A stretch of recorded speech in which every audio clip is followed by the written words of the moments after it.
Hello friends, இன்றைக்கி நம்ம இந்த வீடியோவில் என்ன பார்க்க போகிறோன்னா, நாவில் வச்சோன்னா கரையக்கூடிய ஒரு பிரெட் அல்வா தான் செய்ய போகிறேன். அதுக்கு அடுப்பில் ஒரு பேன் வச்சுருக்கேன். ஃபஸ்ட்டு கொஞ்சம் எண்ணெய் ஊற்றிக்கலாம், பிரெட் துண்டெல்லாம் பொரிச்சு எடுக்கிறதுக்காக.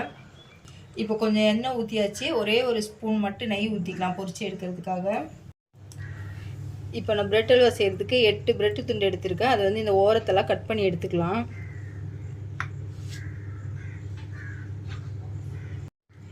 இப்போ நம்ம பிரெட்டோட ஓரத்துலலாம் நம்ம கட் பண்ணி அழகாக எடுத்தாச்சு. இப்போ வந்து நம்ம சின்ன சின்ன பீஸாக கட் பண்ணி எடுத்துக்கலாம்.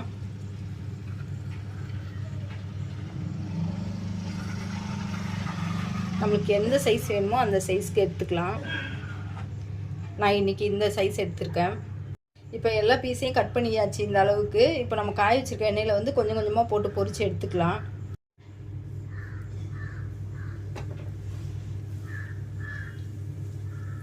இப்போ வந்து அடுப்பை வந்து நம்ம லோ ஃப்ளேமில் தான் வச்சுருக்கணும், இல்லைனா அப்படியே போட்டோடனே கரிஞ்சு போயிடும்.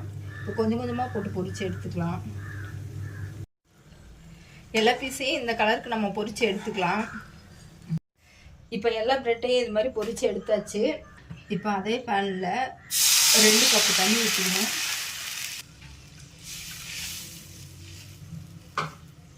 2 கப் தண்ணி ஊற்றிட்டு 3/4 கப் சர்க்கரை எடுத்து வச்சுருக்கேன், அதை சேர்த்துக்கணும். 8 துண்டு பிரெட்டுக்கு வந்து 3/4 கப் சர்க்கரை சரியாக இருக்கும். நல்லா கரைச்சி விட்டுக்கலாம். இப்போ தண்ணி நல்லா கொதிச்சிச்சு. நம்ம பொரிச்சு வச்சுருக்க பிரெட்டு துண்டெல்லாம் தண்ணியில் சேர்த்துக்கலாம்.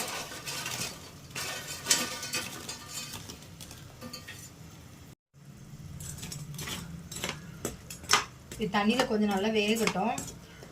இப்போ இந்த பிரெட்டு வந்து நம்ம பால்லையும் செய்யலாம், தண்ணியிலையும் செய்யலாம். இப்போ பிரெட் அல்வா செய்யறதுக்கு வந்து ரொம்ப நேரம் எடுத்துக்காது, ஒரு 5-10 நிமிஷம் இருந்தால் போதும். நம்ம சட்டுன்னு செஞ்சு முடிச்சிடலாம். ரொம்ப சூப்பராக இருக்கும். இப்போ 2 டேபிள் ஸ்பூன் நெய் ஊற்றிக்கலாம். இப்போ வந்து இதுக்கு நெய் கொஞ்சம் கம்மியாக ஊற்றினாலே போதும், நல்லாயிருக்கும். இப்போ கொஞ்சமாக முந்திரி எடுத்து வச்சுருக்கேன்.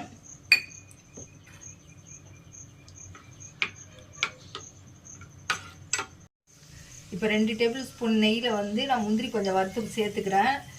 இதுக்கு வந்து நெய் கம்மியாக ஊற்றினா போதும், ஏன்னா நம்ம எண்ணெயில் தான் பொரிச்சிருக்கோம். அதிகமாக நெய் எண்ணெய் எதுனா இருந்துச்சுன்னா அப்படி ரொம்ப திகட்டும், அதனால் இதுவே சரியாக இருக்கும். அவ்வளோதான், நம்ம சுவையான பிரெட் அல்வா ரெடி ஆகிடுச்சு. நீங்களும் ட்ரை பண்ணி பாருங்கள். ட்ரை பண்ணி பார்த்துட்டு எப்படி இருக்குன்னு சொல்லுங்கள். இந்த வீடியோ உங்களுக்கு பிடிச்சிருந்ததுன்னா லைக் பண்ணுங்கள், ஷேர் பண்ணுங்கள், சப்ஸ்கிரைப் பண்ணுங்கள். அப்படியே பக்கத்தில் இருக்க பெல் ஐக்கானை கிளிக் பண்ணிடுங்க.